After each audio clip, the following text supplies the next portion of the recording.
ਸਤਿ ਸ਼੍ਰੀ ਅਕਾਲ। ਤੁਸੀਂ ਵੇਖ ਰਹੇ ਹੋ ਟੀਵੀ ਪੰਜਾਬ ਤੇ ਮੈਂ ਹਾਂ ਤੁਹਾਡੇ ਨਾਲ ਇੰਦਰਪ੍ਰੀਤ ਕੌਰ ਪੰਨੂ। ਖਬਰਾਂ ਦੇ ਇਸ ਬੁਲੇਟਿਨ ਵਿੱਚ ਤੁਹਾਡਾ ਸਵਾਗਤ ਹੈ। ਸਭ ਤੋਂ ਪਹਿਲਾਂ ਨਜ਼ਰ ਮਾਰਦੇ ਹਾਂ ਹੈਡਲਾਈਨਸ ਤੇ। ਜਸਟਿਨ ਟਰੂਡੋ ਨੇ ਦੱਸੇ ਮੁੱਖ ਮੁੱਦੇ, ਜਗਮੀਤ ਸਿੰਘ ਨੇ ਚੁੱਕੇ ਸਵਾਲ। ਰਿਫਿਊਜੀਆਂ ਨੂੰ ਬੁਲਾਉਣ ਦਾ ਟਾਰਗੇਟ ਨਹੀਂ ਹੋਇਆ ਪੂਰਾ, ਇਮੀਗ੍ਰੇਸ਼ਨ ਵਿਭਾਗ ਲਗਾ ਰਿਹਾ ਹੈ ਪੂਰਾ ਜ਼ੋਰ। ਬ੍ਰਿਟਿਸ਼ ਕੋਲੰਬੀਆ 'ਚ ਮੌਸਮ ਬਾਰੇ ਚੇਤਾਵਨੀ, ਅੱਜ ਰਾਤ ਪਵੇਗੀ ਭਾਰੀ ਬਰਸਾਤ। ਬ੍ਰਿਟਿਸ਼ ਕੋਲੰਬੀਆ ਤੋਂ ਤਾਜ਼ਾ ਜਾਣਕਾਰੀ, 500 ਤੋਂ ਵੱਧ ਪਸ਼ੂਆਂ ਦੀ ਮੌਤ। ਨਹੀਂ ਰੁਕਿਆ ਪਿਆਰ ਦੇ ਨਾਮ ਤੇ ਧੋਖੇ ਦਾ ਸਿਲਸਿਲਾ, ਪੁਲਿਸ ਨੇ ਆਮ ਲੋਕਾਂ ਨੂੰ ਦਿੱਤੀ ਚੇਤਾਵਨੀ। ਲਿਬਰਲ ਸਰਕਾਰ ਵੱਲੋਂ ਅੱਜ ਥਰੋਨ ਸਪੀਚ ਦਿੱਤੀ ਗਈ, ਜਿਸ ਵਿੱਚ ਉਹਨਾਂ ਵੱਲੋਂ ਕਈ ਮੁੱਦਿਆਂ ਦਾ ਜ਼ਿਕਰ ਕੀਤਾ ਗਿਆ। ਇਸ ਦੇ ਬਾਰੇ ਐਨਡੀਪੀ ਲੀਡਰ ਜਗਮੀਤ ਸਿੰਘ ਵੱਲੋਂ ਆਪਣੇ ਵਿਚਾਰ ਦੱਸੇ ਗਏ। ਇਹਨਾਂ ਵਿੱਚ ਕਿਹੜੇ ਮੁੱਦੇ ਨਹੀਂ ਚੁੱਕੇ ਗਏ, ਇਸ ਬਾਰੇ ਜਗਮੀਤ ਸਿੰਘ ਵੱਲੋਂ ਦੱਸਿਆ ਗਿਆ ਹੈ। ਜਗਮੀਤ ਸਿੰਘ ਵੱਲੋਂ ਇਸ ਬਾਰੇ ਕੀ ਪ੍ਰਤੀਕਿਰਿਆ ਦਿੱਤੀ ਗਈ, ਤੁਹਾਨੂੰ ਦੱਸਾਂਗੇ ਇਸ ਖਬਰ 'ਚ। ਲਿਬਰਲ ਸਰਕਾਰ ਵੱਲੋਂ ਆਪਣੀ ਥਰੋਨ ਸਪੀਚ ਵਿੱਚ ਕਾਫੀ ਮੁੱਦਿਆਂ ਦਾ ਜ਼ਿਕਰ ਕੀਤਾ ਗਿਆ। ਇਸ ਬਾਰੇ ਐਨਡੀਪੀ ਲੀਡਰ ਜਗਮੀਤ ਸਿੰਘ ਦੀ ਪ੍ਰਤੀਕਿਰਿਆ ਸਾਹਮਣੇ ਆਈ ਹੈ। ਆਪਣੀ ਥਰੋਨ ਸਪੀਚ ਵਿੱਚ ਲਿਬਰਲ ਪਾਰਟੀ ਵੱਲੋਂ ਕਰੋਨਾ ਪੈਂਡੈਮਿਕ ਦਾ ਜ਼ਿਕਰ ਕੀਤਾ ਗਿਆ। ਲਿਬਰਲ ਸਰਕਾਰ ਵੱਲੋਂ ਕੈਨੇਡਾ ਦੀ ਆਰਥਿਕਤਾ ਨੂੰ ਬਿਹਤਰ ਬਣਾਉਣ ਸੰਬੰਧੀ, ਕਲਾਈਮੇਟ ਚੇਂਜ ਸੰਬੰਧੀ, ਚਾਈਲਡ ਕੇਅਰ ਡੀਮਸ ਬਾਰੇ ਜ਼ਿਕਰ ਕੀਤਾ ਗਿਆ। ਇਸ ਦੇ ਨਾਲ ਹੀ ਉਹਨਾਂ ਦਾ ਕਹਿਣਾ ਹੈ ਕਿ ਇੰਡੀਜੀਅਸ ਭਾਈਚਾਰੇ ਲਈ ਵੀ ਕਦਮ ਚੁੱਕੇ ਜਾਣਗੇ। ਇਸ ਥਰੋਨ ਸਪੀਚ ਤੋਂ ਬਾਅਦ ਐਨਡੀਪੀ ਲੀਡਰ ਜਗਮੀਤ ਸਿੰਘ ਵੱਲੋਂ ਆਪਣੇ ਸੋਸ਼ਲ ਮੀਡੀਆ ਪਲੇਟਫਾਰਮ ਉੱਪਰ ਇੱਕ ਪੋਸਟ ਸਾਂਝੀ ਕਰਦਿਆਂ ਆਪਣੇ ਵਿਚਾਰ ਦੱਸੇ ਗਏ ਨੇ। ਜਗਮੀਤ ਸਿੰਘ ਦਾ ਕਹਿਣਾ ਹੈ ਕਿ ਇਸ ਸਮੇਂ ਕੈਨੇਡਾ ਵਾਸੀ ਪੈਂਡੈਮਿਕ ਤੋਂ ਬਾਹਰ ਨਿਕਲਣ ਦੀ ਕੋਸ਼ਿਸ਼ ਕਰ ਰਹੇ ਨੇ ਤੇ ਇਸ ਵਿੱਚ ਸਰਕਾਰ ਨੂੰ ਉਹਨਾਂ ਦੀ ਮਦਦ ਕਰਨ ਦੀ ਜ਼ਰੂਰਤ ਹੈ। ਉਹਨਾਂ ਦਾ ਕਹਿਣਾ ਹੈ ਕਿ ਪ੍ਰਧਾਨ ਮੰਤਰੀ ਜਸਟਿਨ ਟਰੂਡੋ ਨੂੰ ਹੁਣ ਕੈਨੇਡੀਅਨਸ ਦੀ ਭਲਾਈ ਲਈ ਕੁਝ ਕਦਮ ਚੁੱਕਣ ਦੀ ਜ਼ਰੂਰਤ ਹੈ। ਜਗਮੀਤ ਸਿੰਘ ਦਾ ਕਹਿਣਾ ਹੈ ਕਿ ਥਰੋਨ ਸਪੀਚ ਵਿੱਚ ਜਸਟਿਨ ਟਰੂਡੋ ਵੱਲੋਂ ਫਾਰਮਾ ਕੇਅਰ ਦਾ ਜ਼ਿਕਰ ਨਹੀਂ ਕੀਤਾ ਗਿਆ ਤੇ ਨਾ ਹੀ ਉਹਨਾਂ ਵੱਲੋਂ ਕਰਮਚਾਰੀਆਂ ਦੀ ਮਦਦ ਵਾਸਤੇ ਕੋਈ ਗੱਲ ਕੀਤੀ ਗਈ ਹੈ। ਜਗਮੀਤ ਸਿੰਘ ਨੇ ਕਿਹਾ ਕਿ ਪਿਛਲੇ 6 ਸਾਲਾਂ ਤੋਂ ਕੈਨੇਡਾ ਵਾਸੀ ਪ੍ਰਧਾਨ ਮੰਤਰੀ ਜਸਟਿਨ ਟਰੂਡੋ ਦੇ ਵੱਡੇ ਵਾਅਦੇ ਸੁਣ ਰਹੇ ਹਨ ਤੇ ਹੁਣ ਪ੍ਰਧਾਨ ਮੰਤਰੀ ਜਸਟਿਨ ਟਰੂਡੋ ਕੋਲ ਕੁਝ ਸਾਲਾਂ ਦਾ ਸਮਾਂ ਹੈ ਕਿ ਉਹ ਕੈਨੇਡੀਅਨਸ ਦੀ ਭਲਾਈ ਵਾਸਤੇ ਕੁਝ ਕਰ ਸਕਣ। ਜਗਮੀਤ ਸਿੰਘ ਦਾ ਕਹਿਣਾ ਹੈ ਕਿ ਉਹਨਾਂ ਵੱਲੋਂ health care workers, reconciliation, renewable future housing ਦੇ ਵਿੱਚ ਇਨਵੈਸਟ ਕਰਨ ਲਈ ਆਪਣੀ ਜੰਗ ਜਾਰੀ ਰੱਖੀ ਜਾਏਗੀ। ਕੈਨੇਡਾ ਦੇ ਇਮੀਗ੍ਰੇਸ਼ਨ ਵਿਭਾਗ ਵੱਲੋਂ ਜੋ ਰਿਫਿਊਜੀਆਂ ਦਾ ਟਾਰਗੇਟ ਤੈਅ ਕੀਤਾ ਗਿਆ ਸੀ, ਉਹ ਪੂਰਾ ਨਹੀਂ ਹੋ ਸਕਿਆ। ਜੀ ਹਾਂ, ਸਾਲ 2021 ਵਿੱਚ ਜਿੰਨੇ ਰਿਫਿਊਜੀ ਕੈਨੇਡਾ ਬੁਲਾਉਣ ਦਾ ਇੱਕ ਟੀਚਾ ਤੈਅ ਕੀਤਾ ਗਿਆ ਸੀ, ਉਹ ਅਜੇ ਤੱਕ ਪੂਰਾ ਨਹੀਂ ਹੋ ਸਕਿਆ, ਜਿਸ ਨੂੰ ਪੂਰਾ ਕਰਨ ਲਈ ਲਗਾਤਾਰ ਇਮੀਗ੍ਰੇਸ਼ਨ ਵਿਭਾਗ ਵੱਲੋਂ ਕੋਸ਼ਿਸ਼ ਕੀਤੀ ਜਾ ਰਹੀ ਹੈ।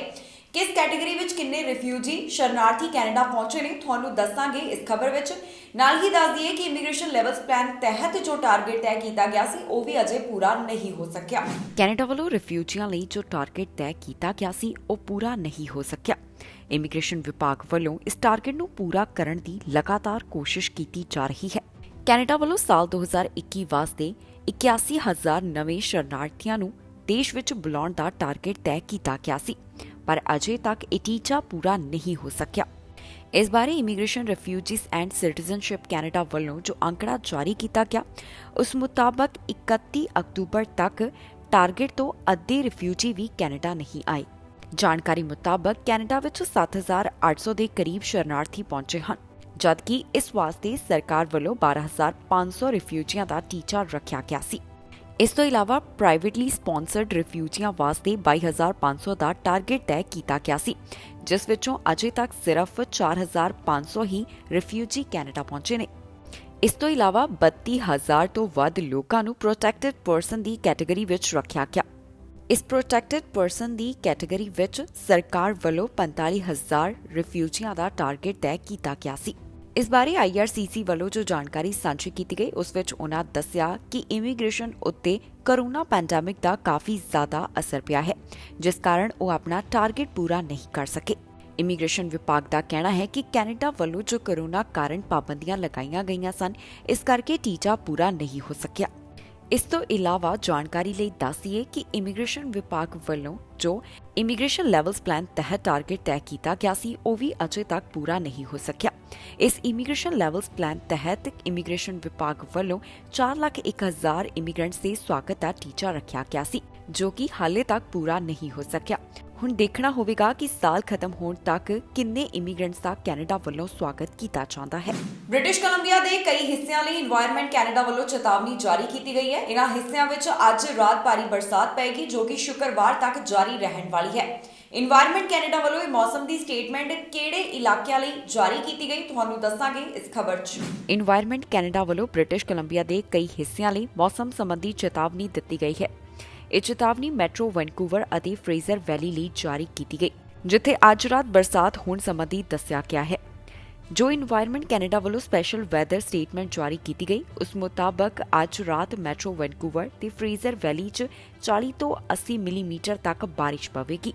ਸਟੇਟਮੈਂਟ ਮੁਤਾਬਕ ਇਹ ਬਾਰਿਸ਼ ਸ਼ੁੱਕਰਵਾਰ ਤੱਕ ਪੈਂਦੀ ਰਹੇਗੀ। ਮੌਸਮ ਬਾਰੇ ਵਧੇਰੇ ਜਾਣਕਾਰੀ ਸਾਂਝੀ ਕਰਦਿਆਂ ਇਨਵਾਇਰਨਮੈਂਟ ਕੈਨੇਡਾ ਦਾ ਕਹਿਣਾ ਹੈ ਕਿ ਸਟ੍ਰਾਰਮ ਹਲਕਾ ਹੋਵੇਗਾ, ਪਰ ਇੱਥੇ ਭਾਰੀ ਬਰਸਾਤ ਹੋ ਸਕਦੀ ਹੈ ਤੇ ਤੇਜ਼ ਹਵਾਵਾਂ ਚੱਲਣਗੀਆਂ। ਮਾਊਂਟੇਨ ਟਾਪਸ ਉੱਪਰ ਫ੍ਰੀਜ਼ਿੰਗ ਲੈਵਲ ਹੋਰ ਵੀ ਵਧਣ ਬਾਰੇ ਦੱਸਿਆ ਗਿਆ ਹੈ। ਦੱਸ ਦਈਏ ਕਿ ਇਨਵਾਇਰਨਮੈਂਟ ਕੈਨੇਡਾ ਵੱਲੋਂ ਮੌਸਮ ਸੰਬੰਧੀ ਜੋ ਸਟੇਟਮੈਂਟ ਜਾਰੀ ਕੀਤੀ ਗਈ ਹੈ, ਉਸ ਨਾਲ ਬਰਨਵੀ, ਨਿਊ ਵੈਸਟਮਿੰਸਟਰ, ਨਾਰਥ ਸ਼ੋਰ, ਕੋਕੁਇਟਲਮ, ਮੇਪਲ ਰਿਜ, ਸਰੀ, ਲੈਂਗਲੇ, ਰਿਚਮੰਡ, ਡੈਲਟਾ, ਐਬਸਫੋਰਡ, ਹੋਪ ਤੇ ਚਿਲਾਵੈਕ ਪ੍ਰਭਾਵਿਤ ਹੋਣਗੇ। ਇਸ ਦੇ ਨਾਲ ਹੀ ਇਨਵਾਇਰਨਮੈਂਟ ਕੈਨੇਡਾ ਦਾ ਕਹਿਣਾ ਹੈ ਕਿ ਇਹਨਾਂ ਥਾਵਾਂ ਤੇ ਕੁੱਲ ਕਿੰਨੀ ਬਰਸਾਤ ਹੋਏਗੀ, ਅਜੇ ਉਹਨਾਂ ਨੂੰ ਇਸ ਬਾਰੇ ਸਪਸ਼ਟ ਜਾਣਕਾਰੀ ਨਹੀਂ ਹੈ। ਬ੍ਰਿਟਿਸ਼ ਕੋਲੰਬੀਆ ਦੇ ਕਈ ਹਿੱਸਿਆਂ 'ਚ ਇਸ ਸਮੇਂ ਜੋ ਹਾਲਾਤ ਬਣੇ ਹੋਏ ਨੇ, ਇਸ ਨਾਲ ਹਰ ਕੋਈ ਜਾਣੂ ਹੈ। ਐਬਸਫੋਰਡ ਤੋਂ ਜਾਣਕਾਰੀ ਸਾਹਮਣੇ ਆਈ, ਜਿੱਥੇ ਕਈ ਪਸ਼ੂਆਂ ਦੀ ਮੌਤ ਫਲੱਡ ਦੇ ਕਾਰਨ ਹੋਈ ਹੈ। ਇੱਥੇ ਹੜ੍ਹਾਂ ਦੇ ਕਾਰਨ 500 ਤੋਂ ਵੱਧ ਪਸ਼ੂਆਂ ਦੀ ਜਾਨ ਚਲੀ ਗਈ, ਜਿਸ ਬਾਰੇ ਜਾਣਕਾਰੀ ਸਾਹਮਣੇ ਆਈ। ਐਬਸਫੋਰਡ 'ਚ ਹੜ੍ਹਾਂ ਕਾਰਨ 500 ਦੇ ਕਰੀਬ ਪਸ਼ੂਆਂ ਦੀ ਮੌਤ ਹੋਣ ਸੰਬੰਧੀ ਜਾਣਕਾਰੀ ਸਾਹਮਣੇ ਆਈ ਹੈ। ਇਸ ਬਾਰੇ ਬ੍ਰਿਟਿਸ਼ ਕੋਲੰਬੀਆ ਡੇਅਰੀ ਐਸੋਸੀਏਸ਼ਨ ਵੱਲੋਂ ਜਾਣਕਾਰੀ ਸਾਂਝੀ ਕਰਦਿਆਂ ਕਿਹਾ ਗਿਆ ਕਿ ਐਬਸਫੋਰਡ ਤੇ ਯੈਰੋ ਏਰੀਆ ਵਿੱਚ 500 ਦੇ ਕਰੀਬ ਪਸ਼ੂਆਂ ਦੀ ਹੜ੍ਹਾਂ ਦੇ ਕਾਰਨ ਮੌਤ ਹੋ ਗਈ ਹੈ। ਐਸੋਸੀਏਸ਼ਨ ਵੱਲੋਂ ਨਿਊਜ਼ ਰਿਲੀਜ਼ ਵਿੱਚ ਦੱਸਿਆ ਗਿਆ ਕਿ ਇੱਥੇ ਹੜ੍ਹ ਕਾਰਨ ਪਸ਼ੂਆਂ ਦੀ ਹੋ ਰਹੀ ਮੌਤ ਦੀ ਗਿਣਤੀ ਵੱਧ ਸਕਦੀ ਹੈ। ਜਾਣਕਾਰੀ ਮੁਤਾਬਕ ਇਸ ਖੇਤਰ ਵਿੱਚ ਮੌਜੂਦ 23,000 ਕੈਟਲ ਵਿੱਚੋਂ 6,000 ਨੂੰ ਸੁਰੱਖਿਅਤ ਥਾਵਾਂ ਤੇ ਪਹੁੰਚਾਇਆ ਗਿਆ। ਐਸੋਸੀਏਸ਼ਨ ਮੁਤਾਬਕ 16,000 ਕਰੀਬ ਪਸ਼ੂ ਅਜੇ ਵੀ ਆਪਣੇ ਖੇਤਾਂ ਵਿੱਚ ਹਨ। ਇਸ ਤੋਂ ਇਲਾਵਾ ਪੋਲਟਰੀ ਫਾਰਮਰ ਵੱਲੋਂ ਵੀ ਜਾਣਕਾਰੀ ਦਿੱਤੀ ਜਾ ਰਹੀ ਹੈ ਕਿ ਇਸ ਹੜ੍ਹ ਦੇ ਕਾਰਨ ਉਨ੍ਹਾਂ ਦੇ ਕਿੰਨੇ ਪੰਛੀਆਂ ਦੀ ਮੌਤ ਹੋ ਗਈ। ਇੱਕ ਪੋਲਟਰੀ ਫਾਰਮਰ ਵੱਲੋਂ ਜਾਣਕਾਰੀ ਦਿੱਤੀ ਗਈ ਕਿ ਇੱਥੇ ਜੋ ਹਾਲਾਤ ਬਣੇ ਹੋਏ ਨੇ, ਉਸ ਕਾਰਨ ਉਸਦੇ 20,000 ਦੇ ਕਰੀਬ ਪੰਛੀ ਉਸ ਕੋਲੋਂ ਖੋ ਚੁੱਕੇ ਨੇ। ਇਸ ਬਾਰੇ ਹੋਰ ਕਿਹੜੀ ਜਾਣਕਾਰੀ ਸਾਹਮਣੇ ਆਈ ਹੈ, ਆਓ ਤੁਹਾਨੂੰ ਸੁਣਾਉਂਦੇ ਹਾਂ। Make things like the streets in my area are a sea of mud, and our yard, my yard is a sea of mud. I don't know, some of the vehicles that are in my yard, I'm trying to get out so that I can get at my house to get my basement done, but yeah, another storm will either wash some of it away or it'll make it so bad we can't do anything. So that's just another one of the wait and see things, I guess. I've got enough set up to do a one lane closure, and everything else is under couple feet of mud, so I don't know. Richmond RCMP ਵੱਲੋਂ ਲੋਕਾਂ ਨੂੰ ਇੱਕ ਚੇਤਾਵਨੀ ਦਿੱਤੀ ਗਈ ਹੈ, ਜੋ ਕਿ ਆਨਲਾਈਨ ਰੋਮਾਂਸ ਸਕੈਮ ਦੇ ਨਾਲ ਜੁੜੀ ਹੋਈ ਹੈ। ਇਸ ਤੋਂ ਪਹਿਲਾਂ ਵੀ RCMP ਵੱਲੋਂ ਦੱਸਿਆ ਗਿਆ ਸੀ ਕਿ ਕਈ ਲੋਕ ਆਨਲਾਈਨ ਧੋਖੇ ਦਾ, ਪਿਆਰ ਦੇ ਵਿੱਚ ਪੈ ਕੇ ਧੋਖੇ ਦਾ ਸ਼ਿਕਾਰ ਹੁੰਦੇ ਨੇ, ਜਿਸ ਬਾਰੇ ਉਹਨਾਂ ਨੂੰ ਕਈ ਸ਼ਿਕਾਇਤਾਂ ਮਿਲੀਆਂ। ਕੀ ਹੈ ਪੂਰਾ ਮਾਮਲਾ, ਤੁਹਾਨੂੰ ਦੱਸਾਂਗੇ ਇਸ ਖਬਰ 'ਚ। ਰਿਚਮੰਡ RCMP ਵੱਲੋਂ ਰੋਮਾਂਸ ਸਕੈਮ ਬਾਰੇ ਚੇਤਾਵਨੀ ਜਾਰੀ ਕੀਤੀ ਗਈ ਹੈ। ਰਿਚਮੰਡ RCMP ਨੂੰ ਕਈ ਅਜਿਹੀਆਂ ਰਿਪੋਰਟਸ ਮਿਲੀਆਂ ਜਿੱਥੇ ਕ੍ਰਿਪਟੋ ਕਰੰਸੀ ਸਕੈਮਸ ਨਾਲ ਸੰਬੰਧਿਤ ਰੋਮਾਂਸ ਦੇ ਮਾਮਲੇ ਸਾਹਮਣੇ ਆਏ ਨੇ। ਇਸ ਤੋਂ ਬਾਅਦ ਰਿਚਮੰਡ RCMP ਦਾ ਆਮ ਲੋਕਾਂ ਨੂੰ ਕਹਿਣਾ ਹੈ ਕਿ ਇਸ ਤਰ੍ਹਾਂ ਦੇ ਸਕੈਮਸ ਤੋਂ ਬਚਾਅ ਕੀਤਾ ਜਾਵੇ। ਦੱਸਣਯੋਗ ਹੈ ਕਿ ਪਿਛਲੇ ਮਹੀਨੇ ਵੀ ਰਿਚਮੰਡ RCMP ਵੱਲੋਂ ਇਸ ਬਾਰੇ ਚੇਤਾਵਨੀ ਜਾਰੀ ਕੀਤੀ ਗਈ ਸੀ, ਪਰ ਹੁਣ 10 ਦਿਨਾਂ ਦੌਰਾਨ ਹੀ ਇਸ ਤਰ੍ਹਾਂ ਦੇ ਰਿਚਮੰਡ RCMP ਕੋਲ 5 ਮਾਮਲੇ ਸਾਹਮਣੇ ਆਏ ਨੇ। ਇਸ ਮਹੀਨੇ ਦੀ ਸ਼ੁਰੂਆਤ ਵਿੱਚ ਬ੍ਰਿਟਿਸ਼ ਕੋਲੰਬੀਆ RCMP ਵੱਲੋਂ ਜੋ ਇੱਕ ਜੁਆਇੰਟ ਰਿਲੀਜ਼ ਜਾਰੀ ਕੀਤੀ ਗਈ ਸੀ, ਇਸ ਵਿੱਚ ਉਹਨਾਂ ਵੱਲੋਂ ਪਿਆਰ ਦੇ ਨਾਮ ਤੇ ਹੋ ਰਹੇ ਧੋਖੇ ਬਾਰੇ ਜਾਣਕਾਰੀ ਦਿੱਤੀ ਸੀ। ਹੁਣ RCMP ਚਾਹੁੰਦੀ ਹੈ ਕਿ ਲੋਕ ਇਸ ਪ੍ਰਤੀ ਜਾਗਰੂਕ ਹੋਣ ਅਤੇ ਆਪਣਾ ਤੇ ਦੂਜਿਆਂ ਦਾ ਇਸ ਤੋਂ ਬਚਾਅ ਕੀਤਾ ਜਾਵੇ। RCMP ਦਾ ਕਹਿਣਾ ਹੈ ਕਿ ਧੋਖਾ ਕਰਨ ਵਾਲਿਆਂ ਵੱਲੋਂ ਕਈ ਤਰ੍ਹਾਂ ਦੇ ਤਰੀਕਿਆਂ ਨਾਲ ਲੋਕਾਂ ਨੂੰ ਵਿਕਟਮ ਬਣਾਇਆ ਜਾਂਦਾ ਹੈ। ਧੋਖਾ ਕਰਨ ਵਾਲੇ ਡੇਟਿੰਗ ਐਪਸ ਜਾਂ ਫਿਰ ਸੋਸ਼ਲ ਮੀਡੀਆ ਦੀ ਮਦਦ ਦੇ ਨਾਲ ਤੁਹਾਡੇ ਤੱਕ ਪਹੁੰਚ ਕਰਨਗੇ। ਇਸ ਤੋਂ ਬਾਅਦ ਉਹਨਾਂ ਵੱਲੋਂ ਤੁਹਾਡੇ ਨਾਲ ਆਨਲਾਈਨ ਰਿਲੇਸ਼ਨਸ਼ਿਪ ਬਣਾਈ ਜਾਏਗੀ ਤੇ ਬਾਅਦ ਦੇ ਵਿੱਚ ਤੁਹਾਨੂੰ ਉਹ ਇਨਵੈਸਟਮੈਂਟ ਓਪਰਚੁਨਿਟੀ ਬਾਰੇ ਦੱਸਣਗੇ ਤੇ ਕਿਹਾ ਜਾਵੇਗਾ ਕਿ ਆਨਲਾਈਨ ਇਨਵੈਸਟ ਕਰੋ ਜਾਂ ਫਿਰ ਆਨਲਾਈਨ ਇਸ ਤਰ੍ਹਾਂ ਦੀ ਕੋਈ ਚੀਜ਼ ਖਰੀਦੀ ਜਾਵੇ। ਆਮ ਤੌਰ ਤੇ ਉੱਪਰ ਧੋਖਾ ਕਰਨ ਵਾਲੇ ਵੱਲੋਂ ਪੀੜਤ ਨੂੰ ਬਾਰ-ਬਾਰ ਇਨਵੈਸਟ ਕਰਨ ਲਈ ਕਿਹਾ ਜਾਂਦਾ ਹੈ ਜਾਂ ਫਿਰ ਧੋਖਾ ਕਰਨ ਵਾਲਾ ਕਿਸੇ ਦੋਸਤ ਦੀ ਪਹਿਚਾਣ ਕਰਕੇ ਸੋਸ਼ਲ ਮੀਡੀਆ ਦੇ ਰਾਹੀਂ ਤੁਹਾਡਾ ਦੋਸਤ ਬਣ ਕੇ ਤੁਹਾਨੂੰ ਆਪਣੇ ਜਾਲ ਵਿੱਚ ਫਸਾਵੇਗਾ। ਧੋਖਾ ਕਰਨ ਵਾਲੇ ਵੱਲੋਂ ਤੁਹਾਨੂੰ ਕ੍ਰਿਪਟੋ ਅਸੈਸਟ ਇਨਵੈਸਟਮੈਂਟ ਬਾਰੇ ਦੱਸਿਆ ਜਾਵੇਗਾ ਤੇ ਇਸ ਵਿੱਚ ਇਨਵੈਸਟ ਕਰਨ ਲਈ ਕਿਹਾ ਜਾਵੇਗਾ। ਇਸ ਤੋਂ ਬਾਅਦ ਧੋਖਾ ਕਰਨ ਵਾਲਾ ਤੁਹਾਡੇ ਕੋਲ ਕੰਪਿਊਟਰ ਦਾ ਐਕਸੈਸ ਮੰਗੇਗਾ। ਜਾਣਕਾਰੀ ਲਈ ਦੱਸ ਦਈਏ ਕਿ ਹੁਣ ਤੱਕ ਰਿਚਮੰਡ RCMP ਵੱਲੋਂ ਇਸ ਤਰ੍ਹਾਂ ਦੀਆਂ ਟ੍ਰੇਡ ਫਰਾਡ ਫਾਈਲਸ ਨੂੰ ਇਨਵੈਸਟੀਗੇਟ ਕੀਤਾ ਗਿਆ ਹੈ। RCMP ਦਾ ਕਹਿਣਾ ਹੈ ਕਿ ਇਸ ਤਰ੍ਹਾਂ ਦੇ ਮਾਮਲਿਆਂ ਦੇ ਜਿਹੜੇ ਵੀ ਪੀੜਤ ਨੇ ਉਹ ਅੱਗੇ ਆਉਣ ਤੇ ਪੁਲਿਸ ਨੂੰ ਇਸ ਬਾਰੇ ਜਾਣਕਾਰੀ ਦੇਣ ਤਾਂ ਕਿ ਉਹਨਾਂ ਵੱਲੋਂ ਇਸ ਬਾਰੇ ਵਧੇਰੇ ਜਾਂਚ ਕੀਤੀ ਜਾਵੇ। ਕਈ ਬ੍ਰਿਟਿਸ਼ ਕੋਲੰਬੀਆ ਵਾਸੀਆਂ ਨੂੰ ਫੈਡਰਲ ਸਰਕਾਰ ਵੱਲੋਂ ਜੁਰਮਾਨਿਆਂ ਵਿੱਚ ਰਾਹਤ ਦਿੱਤੀ ਜਾਏਗੀ। ਜੀ ਹਾਂ, ਬ੍ਰਿਟਿਸ਼ ਕੋਲੰਬੀਆ ਵਿੱਚ ਇਸ ਸਮੇਂ ਜੋ ਹਾਲਾਤ ਬਣੇ ਹੋਏ ਨੇ, ਕਈ ਥਾਵਾਂ ਤੇ ਗੈਸ ਦੀ ਸਪਲਾਈ ਨੂੰ ਨਿਰਧਾਰਿਤ ਕੀਤਾ ਗਿਆ ਹੈ। ਇਸ ਤੋਂ ਬਾਅਦ ਕਈ ਬ੍ਰਿਟਿਸ਼ ਕੋਲੰਬੀਆ ਵਾਸੀ ਅਮਰੀਕਾ ਵਿੱਚ ਗੈਸ ਪਵਾਉਣ ਲਈ ਗਏ। ਉਹਨਾਂ ਵੱਲੋਂ ਬਾਰਡਰ ਅਧਿਕਾਰੀਆਂ ਨੂੰ ਇਸ ਬਾਰੇ ਦੱਸਿਆ ਗਿਆ। ਇਸ ਬਾਰੇ ਹੁਣ ਫੈਡਰਲ ਸਰਕਾਰ ਦਾ ਕਹਿਣਾ ਹੈ ਕਿ ਉਹਨਾਂ ਬ੍ਰਿਟਿਸ਼ ਕੋਲੰਬੀਆ ਵਾਸੀਆਂ ਨੂੰ ਜੋ ਗੈਸ ਪਵਾਉਣ ਲਈ ਅਮਰੀਕਾ ਗਏ ਤੇ ਜਿਨ੍ਹਾਂ ਵੱਲੋਂ PCR ਟੈਸਟ ਨਹੀਂ ਦਿਖਾਇਆ ਗਿਆ, ਜੁਰਮਾਨੇ ਤੋਂ ਰਾਹਤ ਦਿੱਤੀ ਜਾਵੇਗੀ। ਫੈਡਰਲ ਸਰਕਾਰ ਵੱਲੋਂ ਕਈ ਬ੍ਰਿਟਿਸ਼ ਕੋਲੰਬੀਆ ਵਾਸੀਆਂ ਨੂੰ ਜੁਰਮਾਨੇ ਤੋਂ ਰਾਹਤ ਦਿੱਤੀ ਜਾਵੇਗੀ। ਜੀ ਹਾਂ, ਜਿਹੜੇ ਬ੍ਰਿਟਿਸ਼ ਕੋਲੰਬੀਆ ਵਾਸੀਆਂ ਨੇ ਅਮਰੀਕਾ ਤੋਂ ਵਾਪਸ ਆਉਣ ਤੋਂ ਬਾਅਦ PCR ਟੈਸਟ ਦੀ ਨੈਗੇਟਿਵ ਰਿਪੋਰਟ ਨਹੀਂ ਦਿਖਾਈ, ਉਹਨਾਂ ਬ੍ਰਿਟਿਸ਼ ਕੋਲੰਬੀਆ ਵਾਸੀਆਂ ਵਿੱਚੋਂ ਕੁਝ ਨੂੰ ਫੈਡਰਲ ਸਰਕਾਰ ਵੱਲੋਂ ਰਾਹਤ ਦਿੱਤੀ ਜਾਵੇਗੀ, ਜਿਸ ਤੋਂ ਬਾਅਦ ਇਹਨਾਂ ਨੂੰ $5,700 ਦਾ ਜੁਰਮਾਨਾ ਨਹੀਂ ਦੇਣਾ ਪਵੇਗਾ। ਦਰਅਸਲ ਕੈਨੇਡਾ ਬਾਰਡਰ ਸਰਵਿਸਿਜ਼ ਏਜੰਸੀ ਵੱਲੋਂ ਜਾਣਕਾਰੀ ਦਿੱਤੀ ਗਈ ਕਿ ਕੁਝ ਬ੍ਰਿਟਿਸ਼ ਕੋਲੰਬੀਆ ਵਾਸੀ ਅਮਰੀਕਾ ਵਿੱਚ ਗੈਸ ਪਵਾਉਣ ਲਈ ਗਏ ਸਨ, ਜਿਨ੍ਹਾਂ ਨੂੰ ਸਰਕਾਰ ਵੱਲੋਂ ਹੁਣ ਰਾਹਤ ਦਿੱਤੀ ਜਾਵੇਗੀ। ਜ਼ਿਕਰਯੋਗ ਹੈ ਕਿ ਫੈਡਰਲ ਸਰਕਾਰ ਵੱਲੋਂ ਹਾਲ ਹੀ ਦੇ ਵਿੱਚ ਐਲਾਨ ਕੀਤਾ ਗਿਆ ਕਿ ਜਿਹੜੇ ਬ੍ਰਿਟਿਸ਼ ਕੋਲੰਬੀਆ ਵਾਸੀ ਜ਼ਰੂਰੀ ਕੰਮ ਲਈ ਅਮਰੀਕਾ ਜਾਣਗੇ ਤੇ ਉਹਨਾਂ ਨੂੰ ਵਾਪਸੀ ਦੇ PCR ਟੈਸਟ ਦਿਖਾਉਣ ਦੀ ਜ਼ਰੂਰਤ ਨਹੀਂ ਹੋਵੇਗੀ। ਇਹ ਰਾਹਤ ਮੈਟਰੋ ਵੈਨਕੂਵਰ ਦੀ ਗੈਸ ਸਪਲਾਈ ਨੂੰ ਧਿਆਨ ਵਿੱਚ ਰੱਖਦਿਆਂ ਦਿੱਤੀ ਜਾ ਰਹੀ ਹੈ। ਇੱਥੇ ਪ੍ਰੋਵਿੰਸ ਸਰਕਾਰ ਵੱਲੋਂ ਐਲਾਨ ਕੀਤਾ ਗਿਆ ਕਿ ਜਿਹੜੇ ਨਾਨ ਐਸੈਂਸ਼ੀਅਲ ਵਹੀਕਲ ਨੇ ਉਹਨਾਂ ਨੂੰ ਇੱਕ ਟ੍ਰਿਪ ਤੇ ਸਿਰਫ 30 ਲੀਟਰ ਗੈਸ ਹੀ ਮਿਲੇਗੀ। ਇਸ ਸਭ ਤੋਂ ਬਾਅਦ ਕਈ ਬ੍ਰਿਟਿਸ਼ ਕੋਲੰਬੀਆ ਵਾਸੀ ਅਜਿਹੇ ਸਨ ਜਿਹੜੇ ਗੈਸ ਪਵਾਉਣ ਲਈ ਅਮਰੀਕਾ ਗਏ। ਜਦੋਂ ਉਹ ਵਾਪਸ ਆਏ ਤਾਂ ਉਹਨਾਂ ਨੇ ਬਾਰਡਰ ਅਧਿਕਾਰੀਆਂ ਨੂੰ ਜਾਣਕਾਰੀ ਦਿੱਤੀ ਕਿ ਉਹ ਅਮਰੀਕਾ ਗੈਸ ਪਵਾਉਣ ਲਈ ਗਏ ਹੋਏ ਸਨ। ਦੱਸਣਯੋਗ ਹੈ ਕਿ ਬ੍ਰਿਟਿਸ਼ ਕੋਲੰਬੀਆ ਦੇ ਕਈ ਹਿੱਸੇ ਭਾਰੀ ਬਰਸਾਤ ਦੇ ਕਾਰਨ ਕਾਫੀ ਜ਼ਿਆਦਾ ਪ੍ਰਭਾਵਿਤ ਹੋਏ ਨੇ। ਇਸ ਤੋਂ ਬਾਅਦ ਪ੍ਰੋਵਿੰਸ ਸਰਕਾਰ ਵੱਲੋਂ ਗੈਸ ਨਾਲ ਸੰਬੰਧਿਤ ਕਈ ਕਦਮ ਚੁੱਕੇ ਗਏ ਨੇ, ਜਿੱਥੇ ਬ੍ਰਿਟਿਸ਼ ਕੋਲੰਬੀਆ ਦੇ ਕਈ ਹਿੱਸਿਆਂ ਵਿੱਚ ਗੈਸ ਸਪਲਾਈ ਨੂੰ ਨਿਰਧਾਰਿਤ ਕੀਤਾ ਗਿਆ ਹੈ, ਜਿਸ ਤੋਂ ਬਾਅਦ ਕੁਝ ਲੋਕ ਅਜਿਹੇ ਨੇ ਜਿਹੜੇ ਗੈਸ ਪਵਾਉਣ ਲਈ ਅਮਰੀਕਾ ਜਾਂਦੇ ਨੇ।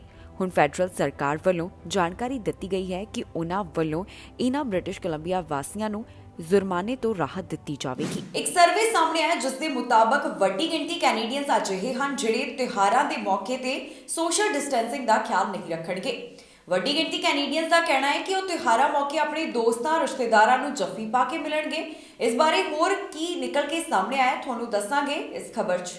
ਵੱਡੀ ਗਿਣਤੀ ਵਿੱਚ ਕੈਨੇਡੀਅਨਸ ਹੁਣ ਹੌਲੀਡੇ ਗੈਦਰਿੰਗ ਵਿੱਚ ਸੋਸ਼ਲ ਡਿਸਟੈਂਸਿੰਗ ਦੀ ਪ੍ਰਵਾਹ ਨਾ ਕਰਦਿਆਂ ਆਪਣੇ ਦੋਸਤਾਂ ਮਿੱਤਰਾਂ ਨੂੰ ਜੱਫੀ ਪਾਉਣਗੇ ਤੇ ਉਹਨਾਂ ਨਾਲ ਬੜੇ ਵਧੀਆ ਤਰੀਕੇ ਦੇ ਨਾਲ ਮਿਲਣਗੇ। ਜੀ ਹਾਂ, ਇਸ ਬਾਰੇ ਇੱਕ ਪੋਲ ਤੋਂ ਜਾਣਕਾਰੀ ਸਾਹਮਣੇ ਆਈ ਹੈ ਜਿਸ ਮੁਤਾਬਕ ਕੈਨੇਡਾ ਵਿੱਚ ਤਕਰੀਬਨ ਅੱਧੇ ਕੈਨੇਡੀਅਨਸ ਇਹ ਕਹਿ ਰਹੇ ਨੇ ਕਿ ਉਹਨਾਂ ਵੱਲੋਂ ਸੋਸ਼ਲ ਡਿਸਟੈਂਸਿੰਗ ਦੀ ਪ੍ਰਵਾਹ ਨਾ ਕਰਦਿਆਂ ਹੌਲੀਡੇ ਗੈਦਰਿੰਗ ਦੌਰਾਨ ਆਪਣੇ ਦੋਸਤਾਂ ਮਿੱਤਰਾਂ ਨਾਲ ਜੱਫੀ ਪਾ ਕੇ ਮਿਲਿਆ ਜਾਵੇਗਾ। ਇਹ ਪੋਲ ਲੈਜਰ ਵੱਲੋਂ ਕੈਨੇਡੀਅਨ ਪ੍ਰੈਸ ਨਾਲ ਕੋਲੈਬੋਰੇਸ਼ਨ ਤੋਂ ਬਾਅਦ ਕਰਵਾਇਆ ਗਿਆ, ਜਿਸ ਮੁਤਾਬਕ 45% ਕੈਨੇਡੀਅਨਸ ਦਾ ਕਹਿਣਾ ਹੈ ਕਿ ਉਹ ਦੂਸਰਿਆਂ ਨੂੰ ਹੱਥ ਮਿਲਾ ਕੇ ਜੱਫੀ ਪਾ ਕੇ ਮਿਲਣਗੇ। ਓਨਟਾਰੀਓ ਵਿੱਚ ਜਿਹੜੇ ਸੋਸ਼ਲ ਡਿਸਟੈਂਸਿੰਗ ਦੀ ਪਰਵਾਹ ਨਹੀਂ ਕਰਨਗੇ ਉਹਨਾਂ ਦਾ ਅੰਕੜਾ 50% ਤੋਂ ਵੱਧ ਹੈ ਤੇ ਬ੍ਰਿਟਿਸ਼ ਕੋਲੰਬੀਆ ਵਿੱਚ ਇਸ ਤਰ੍ਹਾਂ ਦੇ ਲੋਕਾਂ ਦੀ ਗਿਣਤੀ 37% ਦੱਸੀ ਗਈ ਹੈ। ਪੋਲ ਦੇ ਮੁਤਾਬਕ 18 ਸਾਲ ਤੋਂ 34 ਸਾਲ ਦੇ ਵਿਚਕਾਰ 52% ਲੋਕ ਅਜਿਹੇ ਨੇ ਜਿਹੜੇ ਨੇੜਤਾ ਨਾਲ ਆਪਣੇ ਦੋਸਤਾਂ ਨੂੰ ਮਿਲਣਾ ਚਾਹੁੰਦੇ ਨੇ। ਇਸੇ ਪੋਲ ਤੋਂ ਇਹ ਵੀ ਗੱਲ ਨਿਕਲ ਕੇ ਸਾਹਮਣੇ ਆਈ ਹੈ ਕਿ 49% ਕੈਨੇਡੀਅਨਸ ਅਜਿਹੇ ਨੇ ਜਿਨ੍ਹਾਂ ਨੂੰ ਵਾਇਰਸ ਦਾ ਡਰ ਨਹੀਂ ਹੈ। ਜਾਣਕਾਰੀ ਲਈ ਦੱਸ ਦਈਏ ਕਿ ਇਹ ਸਰਵੇ 1557 ਲੋਕਾਂ ਉੱਪਰ ਕਰਵਾਇਆ ਗਿਆ। ਇਸੇ ਪੋਲ ਦੇ ਮੁਤਾਬਕ 47% ਕੈਨੇਡੀਅਨਸ ਅਜਿਹੇ ਹਨ ਜਿਨ੍ਹਾਂ ਦਾ ਕਹਿਣਾ ਹੈ ਕਿ ਉਹਨਾਂ ਵੱਲੋਂ ਦੂਸਰਿਆਂ ਨੂੰ ਵੈਕਸੀਨੇਸ਼ਨ ਦੇ ਬਾਰੇ ਪੁੱਛਿਆ ਜਾਵੇਗਾ, ਜਾਣੀ ਕਿ ਪੁੱਛਿਆ ਜਾਵੇਗਾ ਕਿ ਉਹਨਾਂ ਦੇ ਕੋਵਿਡ-19 ਵੈਕਸੀਨ ਲੱਗੀ ਹੋਈ ਹੈ ਜਾਂ ਫਿਰ ਨਹੀਂ। ਸਿਰਫ 35% ਕੈਨੇਡੀਅਨਸ ਹੀ ਅਜਿਹੇ ਨੇ ਜਿਨ੍ਹਾਂ ਦਾ ਕਹਿਣਾ ਹੈ ਕਿ ਉਹਨਾਂ ਵੱਲੋਂ ਆਪਣੇ ਘਰ ਵਿੱਚ ਬਿਨਾਂ ਟੀਕੇ ਦੇ ਕੈਨੇਡੀਅਨਸ ਨੂੰ ਸੱਦਾ ਦਿੱਤਾ ਜਾਵੇਗਾ। ਇਸੇ ਪੋਲ ਦੇ ਮੁਤਾਬਕ ਕਈ ਅਜਿਹੇ ਕੈਨੇਡੀਅਨਸ ਵੀ ਹਨ ਜਿਹੜੇ ਆਪਣੇ ਨੇੜਲੇ ਦੋਸਤ ਅਤੇ ਪਰਿਵਾਰਕ ਮੈਂਬਰਾਂ ਦੇ ਨਾਲ ਹੀ ਇਹ ਜਸ਼ਨ ਮਨਾਉਣਾ ਚਾਹੁੰਦੇ ਨੇ। ਜ਼ਿਕਰਯੋਗ ਹੈ ਕਿ ਕਾਫੀ ਲੰਬਾ ਸਮਾਂ ਕੈਨੇਡਾ ਵਿੱਚ ਕੋਵਿਡ ਕਰਕੇ ਪਾਬੰਦੀਆਂ ਲੱਗੀਆਂ ਰਹੀਆਂ। ਕੈਨੇਡਾ ਵਿੱਚ ਤਿਉਹਾਰ ਮੌਕੇ ਅਤੇ ਹੋਰ ਕਈ ਸਮਾਗਮਾਂ ਦੌਰਾਨ ਵੱਡਾ ਇਕੱਠ ਨਹੀਂ ਹੋ ਸਕਿਆ, ਪਰ ਹੁਣ ਜਿਸ ਤਰ੍ਹਾਂ ਕੈਨੇਡਾ ਵਿੱਚ ਜ਼ਿਆਦਾਤਰ ਲੋਕਾਂ ਵੱਲੋਂ ਕੋਵਿਡ-19 ਵੈਕਸੀਨ ਲਗਵਾਈ ਜਾ ਰਹੀ ਹੈ, ਉਸ ਤੋਂ ਬਾਅਦ ਪਾਬੰਦੀਆਂ ਵਿੱਚ ਵੀ ਰਾਹਤ ਦਿੱਤੀ ਜਾ ਰਹੀ ਹੈ, ਜਿਸ ਤੋਂ ਬਾਅਦ ਕਈ ਤਿਉਹਾਰ ਪੈਂਡੈਮਿਕ ਦੇ ਲੰਬੇ ਸਮੇਂ ਤੋਂ ਬਾਅਦ ਮਨਾਏ ਗਏ ਨੇ। ਕੰਜ਼ਰਵੇਟਿਵ ਪਾਰਟੀ ਦੇ ਲੀਡਰ ਐਰੀਨ ਓਟੂਲ ਵੱਲੋਂ ਆਪਣੇ ਸੋਸ਼ਲ ਮੀਡੀਆ ਪਲੇਟਫਾਰਮ ਉੱਪਰ ਇੱਕ ਵੀਡੀਓ ਸਾਂਝੀ ਕੀਤੀ ਗਈ, ਜਿਸ ਵਿੱਚ ਉਹਨਾਂ ਦੱਸਿਆ ਕਿ ਆਉਣ ਵਾਲੇ ਕੁਝ ਹਫ਼ਤਿਆਂ ਦੌਰਾਨ ਪਾਰਲੀਮੈਂਟ ਵਿੱਚ ਉਹਨਾਂ ਵੱਲੋਂ ਕਿਹੜੇ ਮੁੱਦੇ ਚੁੱਕੇ ਜਾਣਗੇ।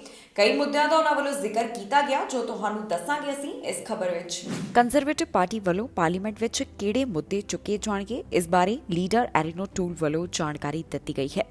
ਇਹ ਮੁੱਦੇ ਉਹਨਾਂ ਵੱਲੋਂ ਆਉਣ ਵਾਲੇ ਕੁਝ ਹਫ਼ਤਿਆਂ ਦੌਰਾਨ ਪਾਰਲੀਮੈਂਟ ਵਿੱਚ ਚੁੱਕੇ ਜਾਣਗੇ। ਕੰਜ਼ਰਵੇਟਿਵ ਪਾਰਟੀ ਦੇ ਲੀਡਰ ਐਰੀਨੋ ਟੂਲ ਦਾ ਕਹਿਣਾ ਹੈ ਕਿ ਜੋ ਕੈਨੇਡਾ ਵਿੱਚ ਵੱਧ ਰਹੀ ਕਾਸਟ ਆਫ ਲਿਵਿੰਗ ਹੈ, ਉਸ ਬਾਰੇ ਉਹ ਲਗਾਤਾਰ ਆਪਣੀ ਆਵਾਜ਼ ਬੁਲੰਦ ਕਰਦੇ ਰਹਿਣਗੇ ਤੇ ਇਹ ਮੁੱਦਾ ਉਹਨਾਂ ਵੱਲੋਂ ਆਉਣ ਵਾਲੇ ਹਫ਼ਤਿਆਂ ਦੌਰਾਨ ਪਾਰਲੀਮੈਂਟ ਵਿੱਚ ਵੀ ਜ਼ੋਰਾਂ ਸ਼ੋਰਾਂ ਨਾਲ ਚੁੱਕਿਆ ਜਾਵੇਗਾ। ਇਸ ਦੌਰਾਨ ਉਹਨਾਂ ਵੱਲੋਂ ਆਪਣੇ ਸੋਸ਼ਲ ਮੀਡੀਆ ਪਲੇਟਫਾਰਮ ਉੱਪਰ ਵੀ ਜਾਣਕਾਰੀ ਸਾਂਝੀ ਕੀਤੀ ਗਈ। ਕੰਜ਼ਰਵੇਟਿਵ ਪਾਰਟੀ ਦੇ ਲੀਡਰ ਐਰੀਨੋ ਟੂਲ ਵੱਲੋਂ ਇਸ ਬਾਰੇ ਹੋਰ ਕੀ ਕਿਹਾ ਗਿਆ, ਆਓ ਤੁਹਾਨੂੰ ਸੁਣਾਉਂਦੇ ਹਾਂ ਉਹਨਾਂ ਦੀ ਜ਼ੁਬਾਨੀ। He actually blew $600 million and didn't get his majority. I'm disappointed we didn't form government, but we're right there if we can continue to be professional, speak to the issues that Canadians want to hear from the Conservative Party on, and bring a positive approach to a more united Canada, more prosperous Canada. That's what we'll continue to do. And the support we're hearing, especially in ridings that we're close or that we can pick up next time, is let's keep going. Let's keep engaging more people in our dialogue, and that's what we're going to do. Ontario ਤੋਂ ਬੱਚਿਆਂ ਲਈ ਕੋਵਿਡ-19 vaccine ਬਾਰੇ ਜਾਣਕਾਰੀ ਸਾਹਮਣੇ ਆਈ ਹੈ, ਜਿੱਥੇ ਅੱਜ ਤੋਂ ਬੁਕਿੰਗ ਦੀ ਸ਼ੁਰੂਆਤ ਕੀਤੀ ਜਾ ਰਹੀ ਹੈ। ਕਿਹੜੀਆਂ ਥਾਵਾਂ ਤੇ ਬੁਕਿੰਗ ਕਰਵਾਈ ਜਾ ਸਕੇਗੀ, ਇਹ ਵੀ ਓਨਟਾਰੀਓ ਵੱਲੋਂ ਦੱਸਿਆ ਗਿਆ ਹੈ। ਜਾਣਕਾਰੀ ਲਈ ਦੱਸ ਦਈਏ ਕਿ ਕੈਨੇਡਾ ਵਿੱਚ 5 ਸਾਲ ਤੋਂ 11 ਸਾਲ ਦੇ ਬੱਚਿਆਂ ਲਈ ਟੀਕੇ ਸੰਬੰਧੀ ਮਨਜ਼ੂਰੀ ਦੇ ਦਿੱਤੀ ਗਈ ਹੈ ਤੇ ਜਲਦ ਹੁਣ ਇਹ ਵੈਕਸੀਨ ਬੱਚਿਆਂ ਨੂੰ ਲਗਾਉਣ ਦੀ ਸ਼ੁਰੂਆਤ ਕੀਤੀ ਜਾਵੇਗੀ। ਓਨਟਾਰੀਓ 'ਚ ਅੱਜ ਤੋਂ ਬੱਚੇ ਕੋਵਿਡ-19 ਵੈਕਸੀਨ ਲਈ ਬੁਕਿੰਗ ਕਰਵਾ ਸਕਦੇ ਹਨ। ਜੀ ਹਾਂ, ਓਨਟਾਰੀਓ ਵਿੱਚ ਜਿਨ੍ਹਾਂ ਬੱਚਿਆਂ ਦੀ ਉਮਰ 5 ਸਾਲ ਤੋਂ 11 ਸਾਲ ਦੀ ਹੈ, ਉਹਨਾਂ ਵਾਸਤੇ ਅੱਜ ਤੋਂ ਬੁਕਿੰਗ ਦੀ ਸ਼ੁਰੂਆਤ ਕੀਤੀ ਜਾ ਰਹੀ ਹੈ। ਅੱਜ ਸਵੇਰੇ 8 ਵਜੇ ਤੋਂ ਹੀ ਬੁਕਿੰਗ ਪੋਰਟਲ ਨੂੰ ਖੋਲ੍ਹ ਦਿੱਤਾ ਗਿਆ, ਜਿਸ ਦੇ ਰਾਹੀਂ ਅਪਾਇੰਟਮੈਂਟ ਲਈ ਜਾ ਸਕੇਗੀ। ਜਿਹੜੇ ਮਾਂ-ਬਾਪ ਬੱਚਿਆਂ ਲਈ ਕੋਵਿਡ-19 ਵੈਕਸੀਨ ਸੰਬੰਧੀ ਅਪਾਇੰਟਮੈਂਟ ਲੈਣਾ ਚਾਹੁੰਦੇ ਨੇ, ਉਹ ਆਨਲਾਈਨ ਪੋਰਟਲ ਜਾਂ ਫਿਰ contact centres public health units ਰਾਹੀਂ ਬੁਕਿੰਗ ਲੈ ਸਕਣਗੇ। ਇਸ ਤੋਂ ਇਲਾਵਾ ਇਹ ਸੇਵਾਵਾਂ ਫਾਰਮੇਸੀ ਅਤੇ ਪ੍ਰਾਇਮਰੀ ਕੇਅਰ ਪ੍ਰੋਵਾਈਡਰਸ ਵੱਲੋਂ ਵੀ ਦਿੱਤੀਆਂ ਜਾ ਰਹੀਆਂ ਨੇ। ਜਾਣਕਾਰੀ ਮੁਤਾਬਕ ਵੀਰਵਾਰ ਤੋਂ ਇਸ ਸੂਬੇ ਵਿੱਚ ਬੱਚਿਆਂ ਨੂੰ ਕੋਵਿਡ-19 ਵੈਕਸੀਨ ਲਗਾਉਣ ਦੀ ਸ਼ੁਰੂਆਤ ਕੀਤੀ ਜਾਵੇਗੀ। ਇਸ ਬਾਰੇ ਸਿਹਤ ਮੰਤਰੀ ਵੱਲੋਂ ਜਾਣਕਾਰੀ ਸਾਂਝੀ ਕਰਦਿਆਂ ਦੱਸਿਆ ਗਿਆ ਕਿ ਸੂਬੇ ਨੂੰ ਜਲਦ ਹੀ ਕੋਵਿਡ-19 ਵੈਕਸੀਨ ਦੀਆਂ ਜ਼ਿਆਦਾ ਡੋਜ਼ਸ ਮਿਲਣਗੀਆਂ। ਇਸ ਬਾਰੇ ਹੋਰ ਸੂਬੇ ਤੋਂ ਕੀ ਜਾਣਕਾਰੀ ਸਾਹਮਣੇ ਆਈ ਹੈ, ਆਓ ਤੁਹਾਨੂੰ ਸੁਣਾਉਂਦੇ ਹਾਂ। Finally eligible for the 5 to 11-year-olds. We want parents to feel supported in their decision making. In my opinion, I do think there's a significant benefit to be vaccinated in this age group. We're seeing the case counts only increase in this age group as we've allowed them to have more and more social activities. This virus wants to spread in small social environments. And as a result, we're seeing more cases in this age group. 111 cases just yesterday that tested positive. And sadly, the risk of hospitalization is going up in this age group as well. So it's a very timely to have this vaccine available to parents and children. The virus, as long as their symptoms have resolved, they're completely recovered, we do advise getting the vaccine. The vaccine provides long-lasting immunity once you get that dose. We want them to have further protection over the winter holidays where the risk will only persist. So if there is a benefit to getting vaccinated, with natural infection, you do have some waning immunity after around 3 months.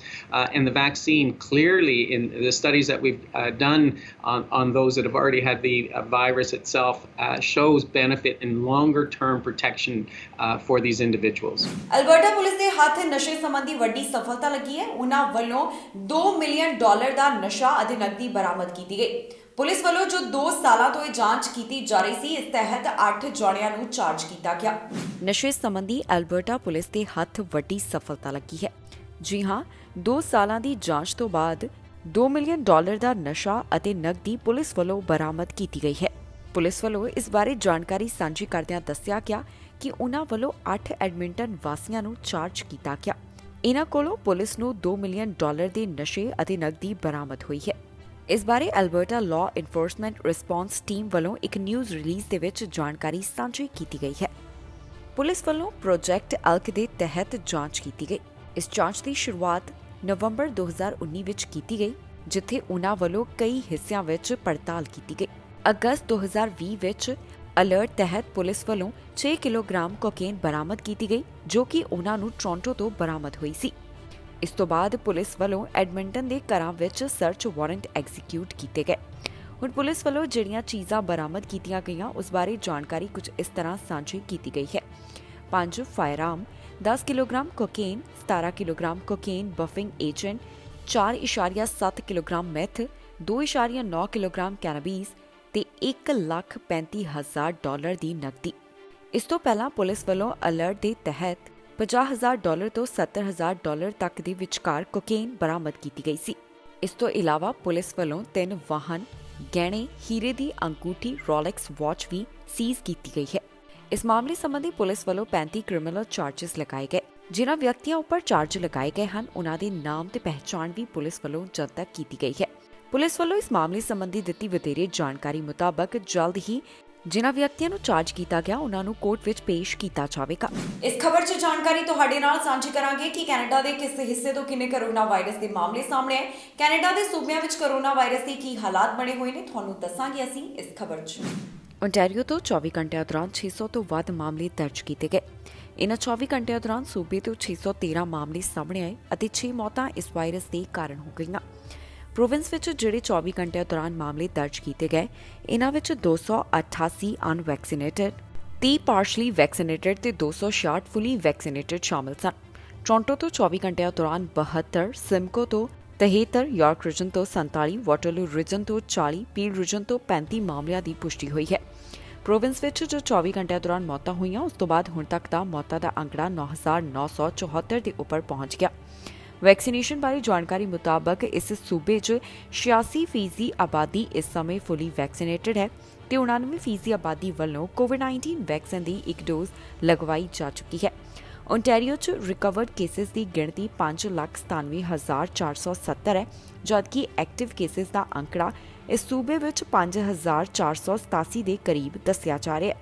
ਹਸਪਤਾਲ ਵਿੱਚ 282 ਮਰੀਜ਼ਾਂ ਦੀ ਗਿਣਤੀ ਹੈ ਤੇ intensive care ਅਧੀਨ 111 ਮਰੀਜ਼ ਹਨ। Cubic ਤੋਂ 24 ਘੰਟਿਆਂ ਦੌਰਾਨ 699 ਮਾਮਲਿਆਂ ਦੀ ਪੁਸ਼ਟੀ ਹੋਈ ਹੈ ਤੇ ਇਨ੍ਹਾਂ 24 ਘੰਟਿਆਂ ਦੌਰਾਨ 5 ਜਾਨਾਂ ਇਸ ਵਾਇਰਸ ਦੇ ਕਾਰਨ ਚਲੀਆਂ ਗਈਆਂ। ਹੁਣ ਤੱਕ ਇਥੋਂ ਕਰੋਨਾ ਵਾਇਰਸ ਦੇ ਕੁੱਲ 4,40,462 ਕਰੋਨਾ ਦੇ ਮਾਮਲੇ ਸਾਹਮਣੇ ਆ ਚੁੱਕੇ ਨੇ। 11,565 ਮੌਤਾਂ ਇਸ ਵਾਇਰਸ ਦੇ ਕਾਰਨ ਹੋ ਚੁੱਕੀਆਂ ਹਨ। ਹਸਪਤਾਲ ਵਿੱਚ 203 ਮਰੀਜ਼ਾਂ ਦੀ ਗਿਣਤੀ ਹੈ, ਜਿਨ੍ਹਾਂ ਵਿੱਚੋਂ 46 ਇੰਟੈਂਸਿਵ ਕੇਅਰ ਅਧੀਨ ਹਨ। ਵੈਕਸੀਨੇਸ਼ਨ ਬਾਰੇ ਜਾਣਕਾਰੀ ਮੁਤਾਬਕ ਇਸ ਪ੍ਰੋਵਿੰਸ ਵਿੱਚ 91% ਆਬਾਦੀ ਵੱਲੋਂ ਕੋਵਿਡ-19 ਵੈਕਸੀਨ ਦੀ ਇੱਕ ਡੋਜ਼ ਅਤੇ 88% ਆਬਾਦੀ ਵੱਲੋਂ ਕੋਵਿਡ-19 ਵੈਕਸੀਨ ਦੀਆਂ 2 ਡੋਜ਼ ਹਾਸਲ ਕੀਤੀਆਂ ਜਾ ਚੁੱਕੀਆਂ ਨੇ। ਕੈਨੇਡਾ ਤੋਂ ਹੁਣ ਤੱਕ ਕੁੱਲ 1.7 ਮਿਲੀਅਨ ਤੋਂ ਵੱਧ ਕਰੋਨਾ ਦੇ ਮਾਮਲੇ ਸਾਹਮਣੇ ਆ ਚੁੱਕੇ ਨੇ। 29,537 ਮੌਤਾਂ ਇਸ ਵਾਇਰਸ ਦੇ ਕਾਰਨ ਹੋ ਗਈਆਂ। ਇੱਥੇ ਐਕਟਿਵ ਕੇਸਿਸ ਦੀ ਗਿਣਤੀ 24,019 ਦੇ ਕਰੀਬ ਹੈ, ਜਿਨ੍ਹਾਂ ਵਿੱਚੋਂ 23,518 ਮਾਈਲਡ ਕੰਡੀਸ਼ਨ ਅਤੇ 501 ਸੀਰੀਅਸ ਕੰਡੀਸ਼ਨ ਦੇ ਵਿੱਚ ਹਨ। ਇਸ ਦੇ ਨਾਲ ਹੀ ਕੈਨੇਡਾ ਵਿੱਚ ਰਿਕਵਰਡ ਕੇਸਿਸ ਦਾ ਅੰਕੜਾ 1.7 ਮਿਲੀਅਨ ਤੋਂ ਵੱਧ ਦਾ ਹੈ।